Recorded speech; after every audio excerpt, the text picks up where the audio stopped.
Hey everyone out there, this is another Monday study with Sam, but instead of what we usually do, I have asked over the course of the last week a few students to uh, ask a few questions. I'm going to take three questions randomly here and I'm going to respond to them right as I read them. So instead of a prepared thing, we're going to learn a little bit about Passover from these Passover themed questions and whatever answer I can come up with in the moment.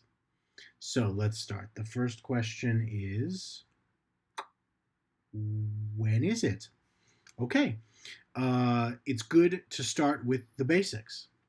After all, our Haggadah, our Seder guide, reminds us that even if we all already knew everything about Passover, we would still be required to talk about it, tell the story over again on Passover. So, Passover begins on April 8th at sundown.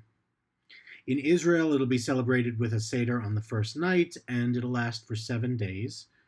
While in the diaspora or galut, whatever else you want to call everywhere that isn't Israel, it will last for 8 days, and the first 2 nights will feature Seders.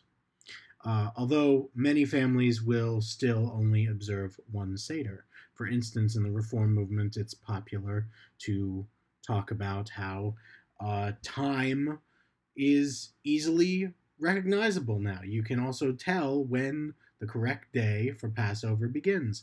There's no need for the extra fence that is required elsewhere. So in Israel, it's 1. For most people in the diaspora or outside of Israel, it's 2. For some people, it's 1. Okay, great.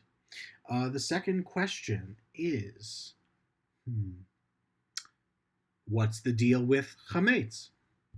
Okay, the avoidance of chametz, or this forbidden grains and food that we're not supposed to eat on Passover, it refers to all grain products that have either already been fermented, so we're talking bread and cake and some alcoholic beverages, or the kind that can cause fermentation, like yeast, causes these grains to become fermented, is at the heart of numerous rituals.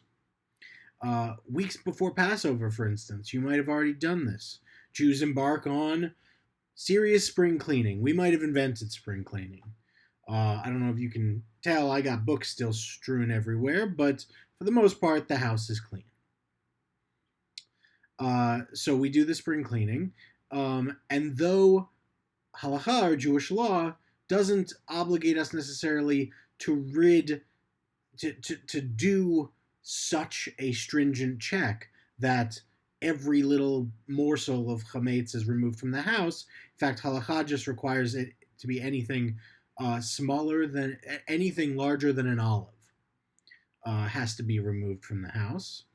It is customary for many Jewish families to clean out every nook and cranny, and tradition calls for a search of the house on the morning of the first Seder. So we call that ritual Bedikat Chametz, by the way, searching for the Chametz. Some people would even use a feather to inspect and sweep out even the hardest to reach corners of your kitchen, anywhere in your house, and it's a big deal. Tradition won't have us looking in vain. This is something interesting that I looked up in case I had to answer this question. There are families where someone will hide 10 little packets of chametz in different rooms so that they can be found, so that they can be burned. That's called biur chametz. And then the house is considered kosher for Passover. Some people do that thing because just in case, what if you already got all the chametz? Then you would have, that'd be like a bracha lebatala, a blessing for naught, to go around and do it only to find out you'd already done it and you were already good. So this way, you definitely find something. Also, what you can do, alternatively, chametz can be symbolically sold to a non-Jewish neighbor for the duration of the holiday. It can be sold to either an individual or by a rabbi acting on behalf of an entire community. So that's another alternative. So where we talk about chametz, we get a little bit of a disagreement between certain Jews that originate in different places. For instance, Ashkenazi and Sephardi Jews slightly disagree about kitniot. Kitniot being a category that encompasses things like rice, corn, millet, legumes, beans, that kind of stuff.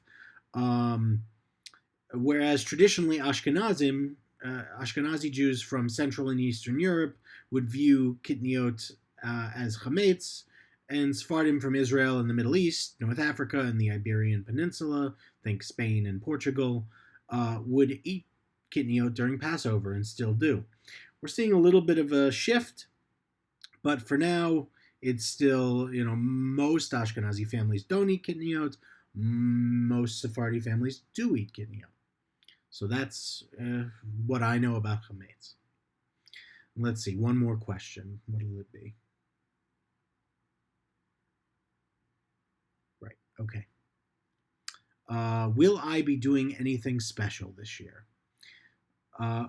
So we all know, in the Seder we say, we ask, why is this night different from all other nights? We all know why this year is not like all other years. A tradition I usually participate in that has special meaning for me this year is Ta'anit Bechorot, or the Fast of the Firstborn. I'm a firstborn child, and firstborn children have a lot to be grateful for, but especially on Passover, because firstborn Jewish children were spared from the 10th plague because their parents were told to put lamb's blood on the doorposts of their houses, and they did, and it worked. So there you go. Judaism has many minor fast days in our calendar, in addition to the big ones everyone remembers, like Yom Kippur. Normally, a fast isn't too picky about who is obligated to participate, but for this fast, only firstborn children participate.